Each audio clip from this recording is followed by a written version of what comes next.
Welcome back again to the Unlearning Curve. If you want to find more about us or track us, stalk us, whatever people do online, the Unlearning Curve has Facebook, YouTube, and podcasts, because you may be listening to this on podcasts. And also, if you want to reach out to us, have questions, call us a bunch of heretics, call us beautiful, call us assholes. We don't really care. Just call us something. Yeah, the Unlearning podcast at gmail.com is where you reach out to us. And now in this session that we've been going through, we're going to be talking about looking for how to find hope. It's a very broad term here. Finding hope in the face of fascism, meaning essentially how do we live in America with Orange Jesus on the throne right now, and the emotional toll, et cetera, praise be his name. Yeah. Where's my Cheeto rosary? God damn it, I forgot it. Yeah, we kind of experienced this at the conference we went to called Attachment and Trauma Network. They were talking about trauma-sensitive schools and things like that, but a lot of the speakers kind of got to hang out with them and some of the leaders, and they were saying of the political baggage we have right now and all the pressure we had to do something, because if you don't do it, who's going to do it, and all of that, and carried that for about a year at least. And these speakers were talking about that, and talking about how they had to really have an intentional focus that people are not others. You know, we can't categorize them as others. They are humans. And we were talking about this off camera. It's very hard to do that right now. Mm-hmm. I mean, because everything is, if this person doesn't get elected or if this person does, the world's coming to an end. Mm-hmm. It's just gotten so pumped up like that. And I think that's the same tension that exists in churches. You know, if we don't raise this money or do this thing or build this building, the gates of hell are, coming against us. The world's going to end if we don't win this little battle that I've perceived. Mm-hmm. And I think that's a lot of damage, and we gotta really fight. I've heard women say this of men, saying you don't have to agree, but to listen. Mm-hmm. And treat people like they're humans, even if you disagree with them. We've been kind of duped into that all or nothing kind of thing, and I feel powerless. My group encourages me, but it also encourages me to hate. Mm-hmm. And I don't think we should consider that as noble in any religion or lack of religion to do what we do. Unfortunately, it's hard. We want to be in a position where we feel like we can listen to people and listen to their side and their perspective. But also in the climate that we're in, sometimes if their side and perspective, we also, for our own health, need to be like, okay, I'm good. I'm done listening here. Thank you. Mm-hmm. Nope. No ivermectin for me. So some of it is knowing, I guess, when to be respectful, but also knowing when to walk away from the crazy. Because even though we are labeling folks as crazy, there is some crazy shit that's happening here we also can't ignore. I think it's also got to be, again, not on social media, but also just like, it's got to be a lot of times in like one-on-one situations, because I've noticed this. I use my students as examples a lot, but I think it's useful because I also sometimes think of people who are that fanatical about religion or, certain political people or whatever, kind of like children. But if you get them outside of like a group dynamic, a lot of times they'll be much more genuine with you. Mm-hmm. And that's not always the case. You have some people that are like TFGs, like too far gone. But in a lot of cases, if you kind of just, go and talk with them, and then it may take some disarming. You may have to listen to some bullshit for a while of, I heard this. Okay, well, did you see this? Okay, nah, and then eventually you get them to that point. Maybe not. But I think that tends to be a setting that I've found works for a lot of people, as opposed to like, you start calling people out or asking them questions in a group where there are other people around, whether it's people that support them, so they're, genuflecting to their other people who agree with them, or they feel attacked because it's people who like oppose them nominally or whatever. So I think for me, what I've seen with people who I actually like want to work on things with them with, and it's worked for me as well. Like I've had people like call me out. I won't these stories are, I guess, for later. But anyway, I've had people do that same thing to me, is go like, hey, I Wasn't need me. to talk to you about something. Huh? Wasn't me. It In wasn't you. case you wondered. You've never convinced me of anything, to be honest. I'm just kidding. I'm just kidding. The honestly, the story I'm thinking about is one of my roommates from university who was gay, and because like I was a Christian, which I was not by the time I got to university, but like I was still scared of hell, like to a little bit of a degree when I was like a freshman. And so I would like say, like, I'd be like, they'd ask me like about, and I'd be like, I'm kind of a Christian, like, or I would do the thing where I was like, I'm not a Christian, but I'm a follower of Jesus, or like whatever, as if that means anything different. Like it's all whatever. Anyway, so like we would walk to school and walk home a lot, and he like one day was like, I got to talk to you about something. I was like, oh shit, like this sounds heavy, and he basically was like, listen, dude, like I'm gay, and I'm really afraid that you won't accept me because you're Christian or Jesus follower or whatever. Like that, that was one of the moments in my life where I was just like, fuck, like I feel like a piece of shit. Because no, dude, I don't care. I totally support that's what I told him. I was like, I'm so sorry, but no, I totally support you. I'll love you no matter what. Like I still talk to that dude to this day. Like we call each other, we live across the world from each other.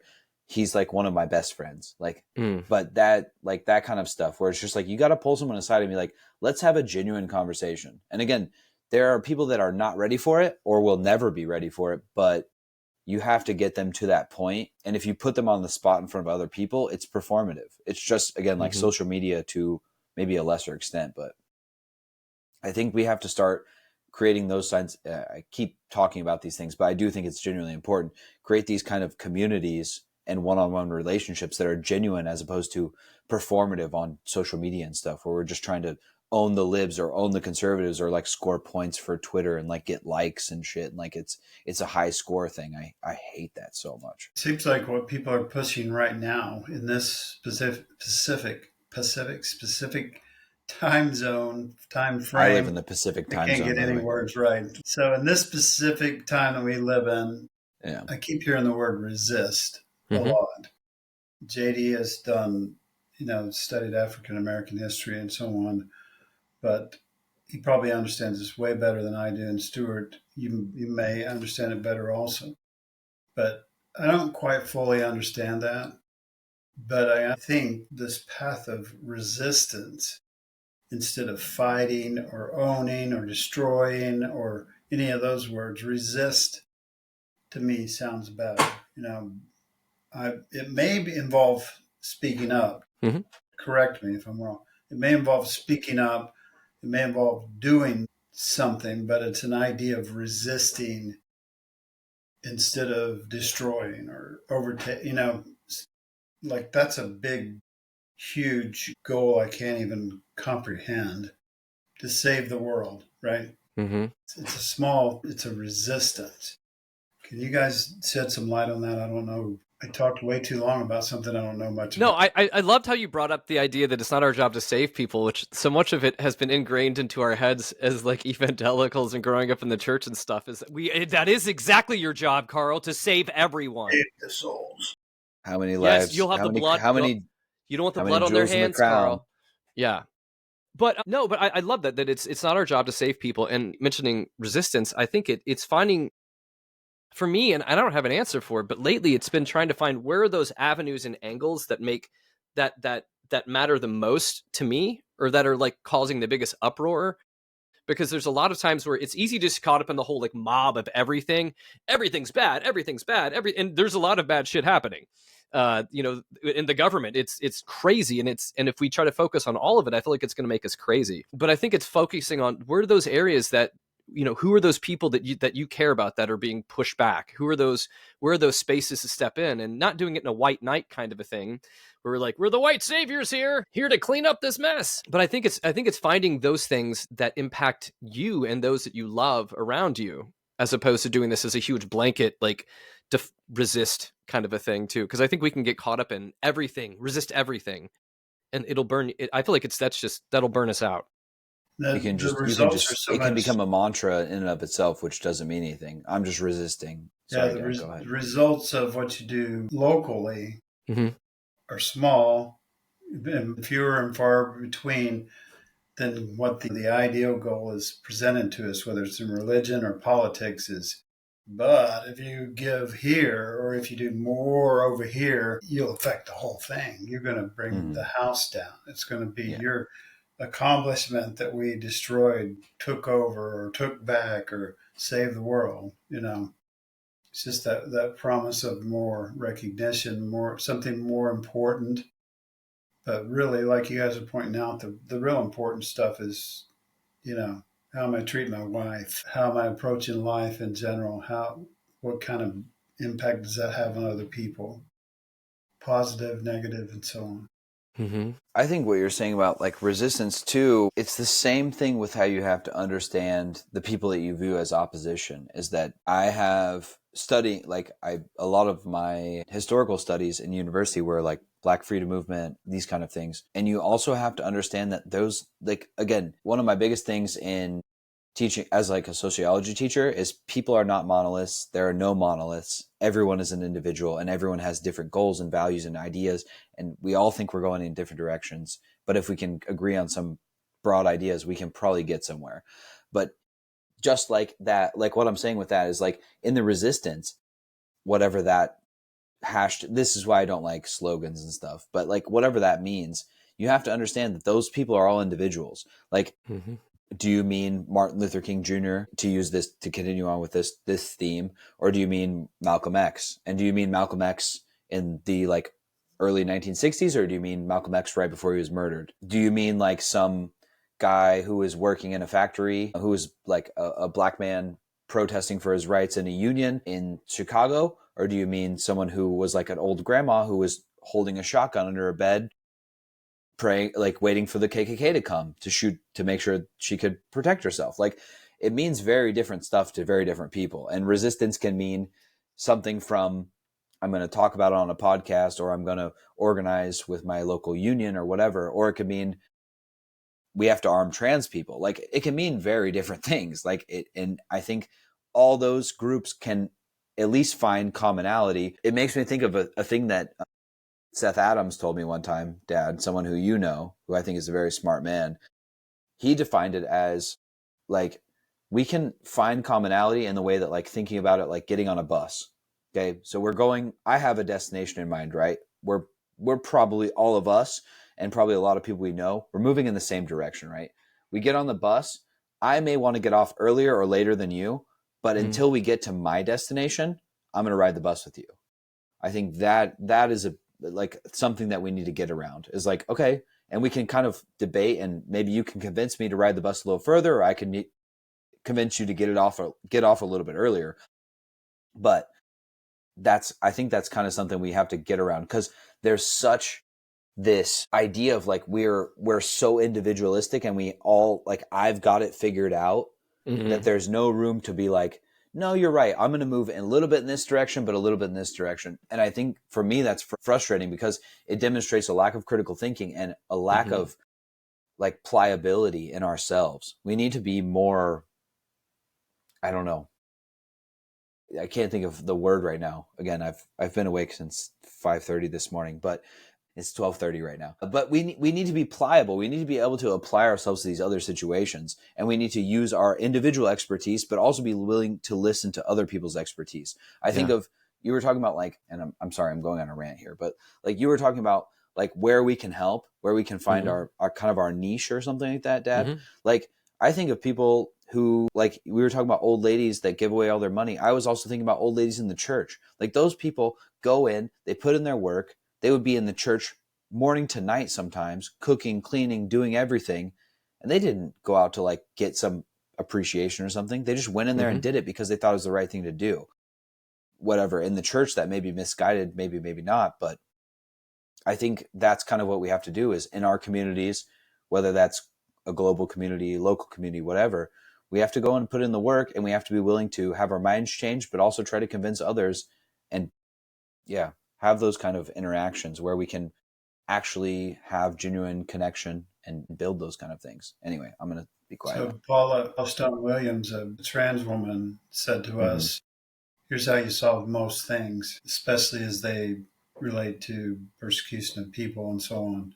She said it's proximity and narrative. Like you just said, JD, you were talking about getting close to people and then allowing the narrative to change or changing the narrative, Mm-hmm. whichever way. I was just remembering what I was trying to say a while ago when I said that women uh, tell us that they want us. It's still hard for me to remember. I'm not sure why. Maybe you were listening.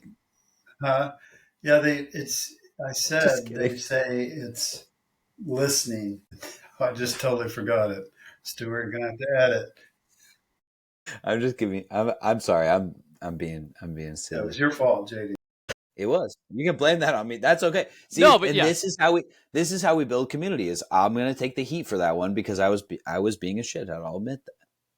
Yeah, that's what we should do. But No, but I love how you're talking about that it's proximity, it's narrative, and I think ultimately too, there's a lot of people that are upset with what's going on here, but do something. And like I think you mentioned JD, like, it's not about like posting some sort of angry thing, but it's like doing something other than just being on your ass at home, on your keyboard, on your phone. And yeah. So I know what it is now.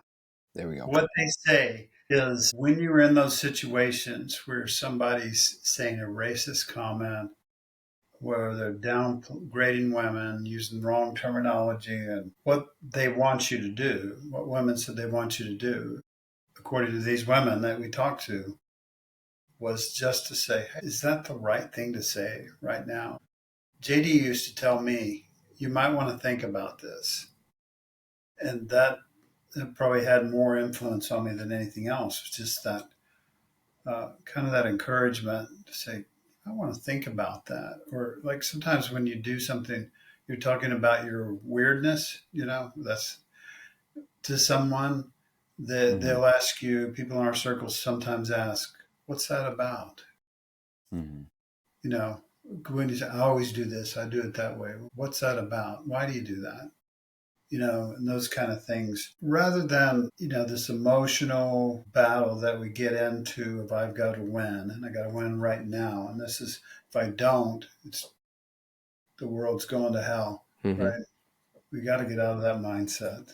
We can't fix Well, everything. I think also when you like kind of what you're talking about, when you get to those people who are doing like the, being like, I'm MAGA, I'm whatever, and saying the misogynistic thing or the racist thing or whatever, the xenophobic thing, when you go, okay, but like, why do you think that? Or like, again, and you say, maybe you make contact with them, which is hard to do, again, whatever, like this, maybe not for everyone, but if you have the opportunity to do that, you pull them aside and you go, so why do you think that? And maybe you challenge their beliefs. Maybe you're not in a position to do that. Maybe you don't have to, whatever. But you say, you think about that, and then tell me why you think that, or something like that. You challenge those beliefs in some way, whatever way that you're equipped to.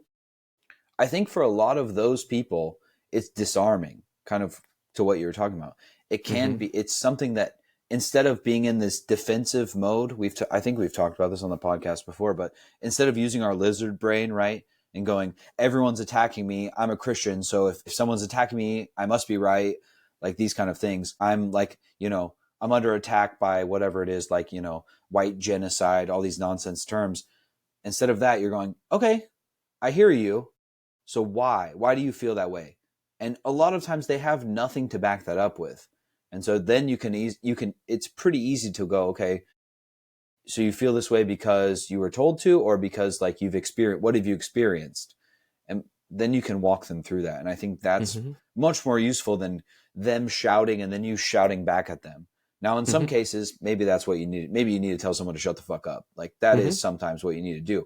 But in a lot of cases, especially with people who are also powerless, if you are screaming at someone who's also powerless, I don't think that's useful. Again, if you want to like, scream at Elon Musk or Trump or one of those people, JD Vance, again, I don't really care. I won't go as far as what I was going to say, but don't really feel any sympathy for those people.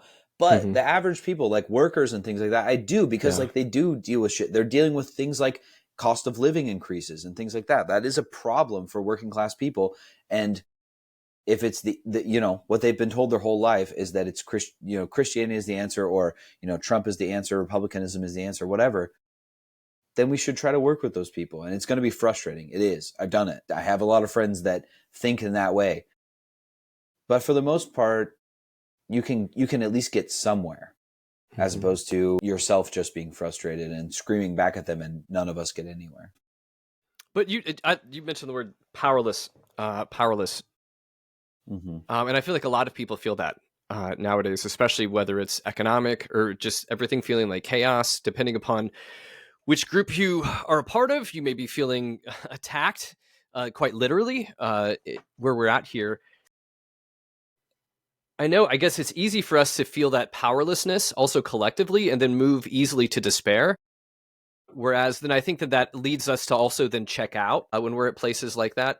So I think it's also like thinking about, it's not about, the feelings of powerlessness are real, but it's feeling like, what do I actually have control over in this situation?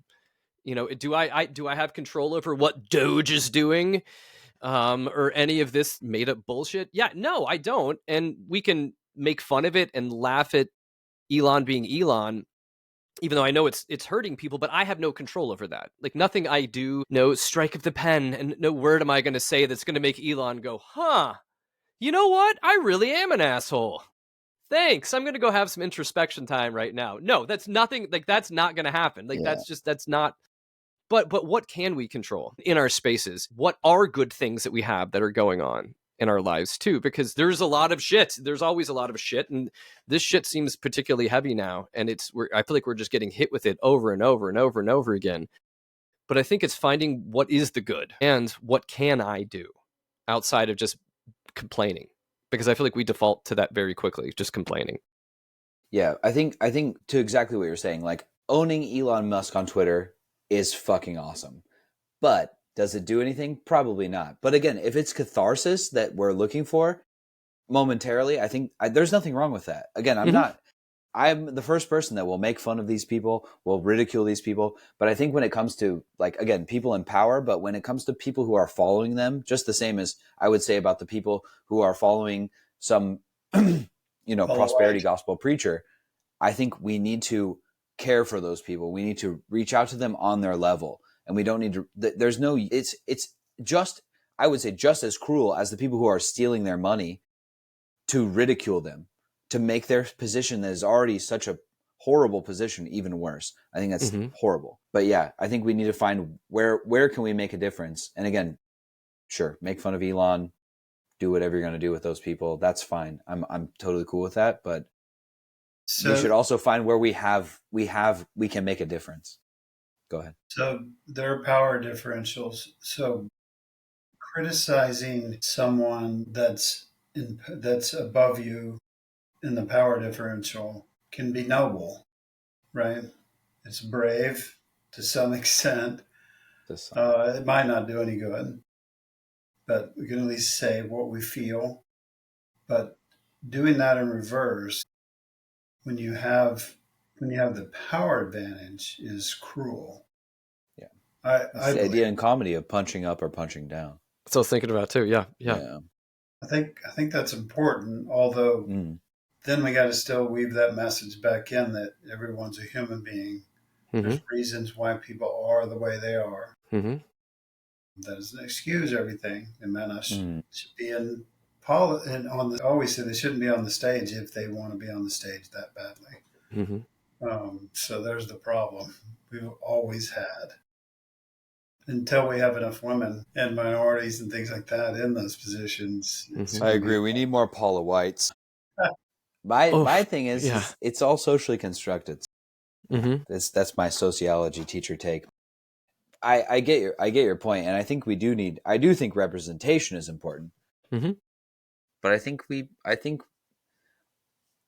just need to not give people these kinds of that opportunity for power shouldn't exist. But again, this is me getting more towards my neo-Marxist, post-Marxist thoughts. I feel like I'm turning into Slavoj Žižek right now, so I won't go too much further. Some good Zizek in here would be fun. Yeah.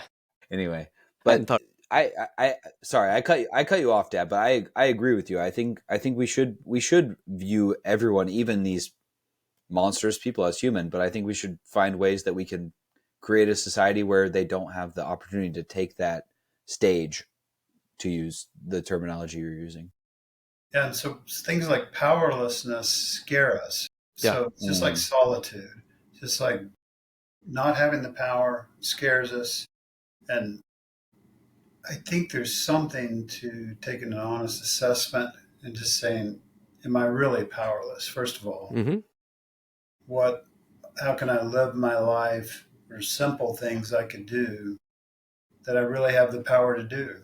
No one's going to stop me from giving someone a sandwich. No one's going to stop me from, those kind of things. So Giving a trans person an air. Just saying. but, just a thought. everything's, I think with my stroke, it helped me realize some of that. I can't do as much as but does that mean I'm not effective? Does that mean I'm powerless? And even if I am, can I accept that in the sense of being content? I am here. And the answer seems to be am, not how am I. Mm-hmm. And you should be where you are, but also that gives you that experience also gives you possibly inroads to deal with people who have gone through the same thing as you or similar things. I'd say if I haven't learned anything else in life, you're way more effective. You affect more people than you realize. Always. There's ripple effects to everything that happens. And you don't know who's listening to you and not saying anything. You don't know who's arguing with you that's trying to decide whether to move forward. You don't know what your positive words can do, just your actions or just the way you live your life. There's so much more than for us to feel like we're worthless because we didn't win an election. Mm-hmm. It really might have more to do with money and crap. Anyway, don't get me on that round. Does seem like we might want to get money out of politics, doesn't it? Yes. Seems like if they Which I don't think that's going to happen. Maybe we should start arming. No, I'm just kidding. I won't go down the road again. But no, yeah, I agree. I think that's something. I'll say this as also as a teacher, you really don't realize how everything you do, whether it's the fact that I talk to one kid in the hallway, you'll hear that I've had kids contact me years later. Oh, you talked to me when I was having a bad day. That had a big impact on me. It's what? I didn't even think about that. It wasn't even a thing to me. And that's not necessarily a super common occurrence, but that gives us more reason to live our lives in a mentally healthy way, take care of ourselves, and make sure that we're reaching out to people and that we're there for people, and all of those things. I think it means that every second of every day is meaningful, and that shouldn't mean that we give ourselves too much pressure, but it does mean that every second, every breath does potentially have meaning. I think we should value that, cherish that. And arm trans people. Yeah. Fix the things you can. Don't obsess about the things you can. Yeah. Are we gonna do the what is that called? What is that prayer called? I teach my kids that all the time. Serenity. The serenity prayer. Yeah. Okay. Yeah. I teach my kids that all the time because they get anxious about stuff. I'm just all right, have you done the AA meeting prayer? Let's go. Teach me to change the things that I can. Acknowledge what it. I don't even remember it. But I it always doesn't have to look. Does it? Do you have to get them drunk first because then it won't make sense? Yeah, well, legally, I can't state whether I have to. I'm just kidding. Okay. But I will tell you that I actually have to look it up every time because I always forget it. It's basically change the things you can, accept the things you can't, and have the wisdom and know the difference. Yeah. It's longer though. It sounds more poetic. I like the ones where it's giving me the courage not to wipe out the people that disagree with me. It kind of changes around. Help me arm trans people and do my best not to genocide a bunch of white nationalist pieces of shit.